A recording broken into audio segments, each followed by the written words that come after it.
অর্থনীতির চলমান পরিস্থিতি নিয়ে চরম হতাশা প্রকাশ করেছেন খোদ অর্থমন্ত্রী আমির খসরু মাহমুদ চৌধুরী।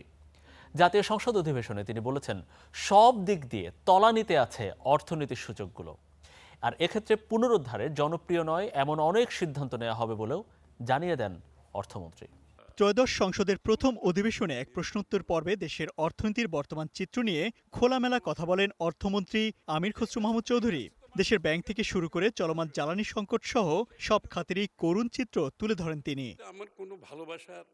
অর্থমন্ত্রী এ সময় ব্যাংক ঋণের পুনঃ তফসিলের যৌক্তিকতা তুলে ধরে বলেন, বিগত সময় বিএনপির ব্যবসায়ীদের ব্যবসা করতে দেয়া হয়নি।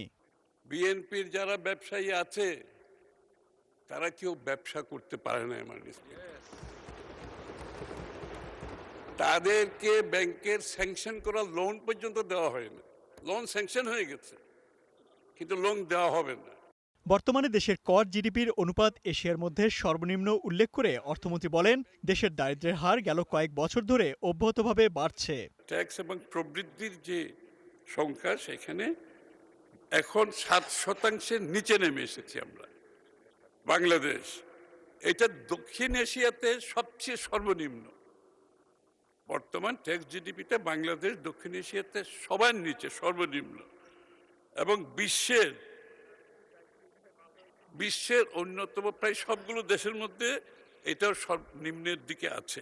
চলমান বিদ্যুৎ সংকটের জন্য আগের সরকারের ভয়াবহ লুটপাটকে তুলে ধরে অর্থমন্ত্রী জানান, পরিস্থিতি উত্তরণে এমন কিছু সিদ্ধান্ত নেওয়া হবে যা জনপ্রিয় নাও হতে পারে।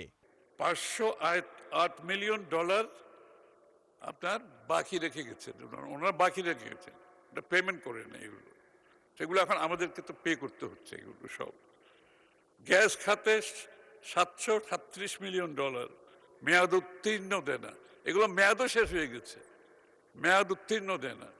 এর আগে সংসদে আরেক বক্তব্যে জ্বালানি মন্ত্রী জানান, বর্তমানে দেশে লোডশেডিং অনেকটাই কমে গেছে। তেলের পাম্পেও নেই আগের মতো লাইন।